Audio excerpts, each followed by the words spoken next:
This is the year of the woman when it comes to the midterm elections. There are now at least 183 women who are nominees for House seats and 11 who are running for governor, both record highs, according to the Center for American Women in Politics. One of those women, Ayanna Pressley, is running in Massachusetts' 7th Congressional District in an effort to unseat 10-term incumbent Congressman Michael Capuano. And Ayanna Pressley joins me now from Boston. Thank you so much for being here, Ayanna. Really appreciate it. I want to start by asking you about, this is one of the few districts where the minorities make up the majority of the population, and yet there is still a white man who represents the district. Why do you think that is, and what's your rationale for running? Well, my rationale for running is, although Donald Trump is a formidable foe, and every systemic inequality that I've dedicated my life to addressing is worsening and deepening under this administration, and I want to take my fight higher and farther. But the truth of the matter is that these inequities and disparities existed long before that man occupied the White House. The 7th Congressional District is the most diverse and the most unequal, and I'm running to do something specifically about that. You have called to abolish ICE, the Immigrations and Customs Enforcement Agency. Is that something that you believe the majority of your constituents support? Our polling shows that in the country, only 21%, that in your district, only 21% of people support abolishing ICE. Well, the litmus test that I'm paying the most attention to is what I see and feel in community every day in the Mass 7th, and it is palpable and credible and legitimate fear. Parents that are in fear of ICE raids and won't go to child care. They're afraid to go to child care to pick up or drop off their child, or to go to school, to go to their places of worship. And that fear is palpable. This is yet another demonstration of an administration that is operating with zero empathy and zero compassion. I made this decision not casually. I arrived at it the way that I have every other decision that I've made, and that is working in close partnership and listening to those directly impacted by the issue. The ACLU, Central Presente, MIRA, families, and that's why I arrived at this decision. This is not a policy that is keeping us any safer. We should be offering refuge and asylum to those that are fleeing war-torn, poverty-ravaged, gang violence, sexual assault. We should be providing them asylum and refuge. They are no threat to us. And furthermore, we are wasting money prosecuting children and families. This is inhumane.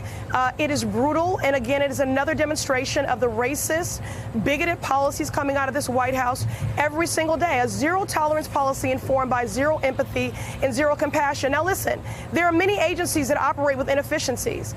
If this were what that was about, then I would be one of the people calling to reform this agency from the inside out. But we're at a watershed moment when children are being ripped from the arms of families. There is no turning back from that, and this is not an agency that can be reformed. Do you think that we need any immigration enforcement in the interior of the country?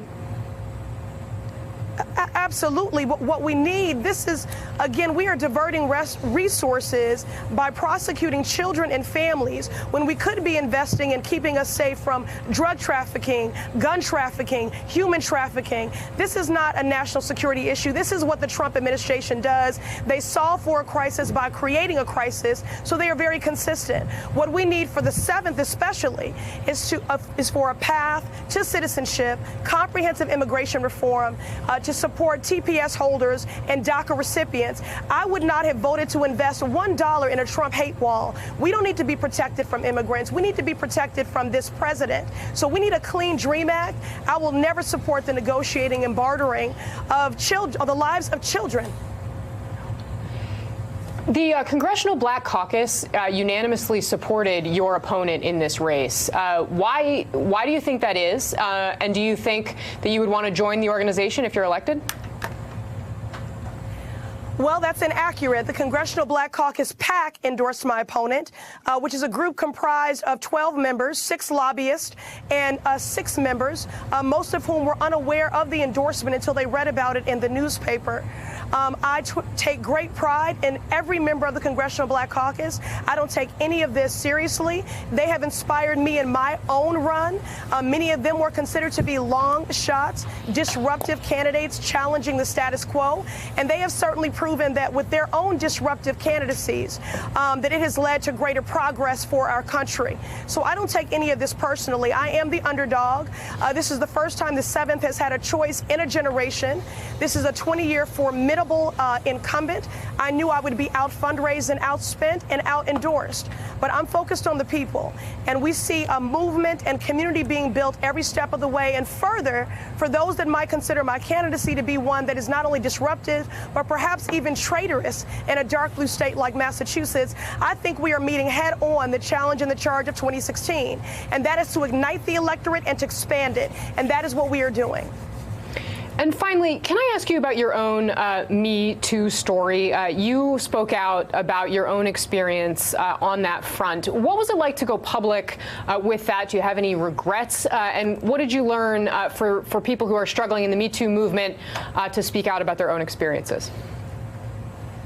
Well, to be clear, I disclosed of my background, my trauma of childhood sexual abuse and campus sexual assault long before the Me Too movement. I have no regret, although it was the first time I ever received hate mail. But every day people approach me, whether it's at a fancy fundraiser or in a small hallway, from every walk of life, to thank me for disclosing. I tell my truth not because it is a unique one, but to create space and dignity for others. And I look forward to the opportunity as a survivor and the responsibility of codifying this elevated moment of activism and renewed consciousness on these issues, to codify that in lawmaking and to ensure that my fellow survivors can get on a pathway to healing and to the justice that they deserve.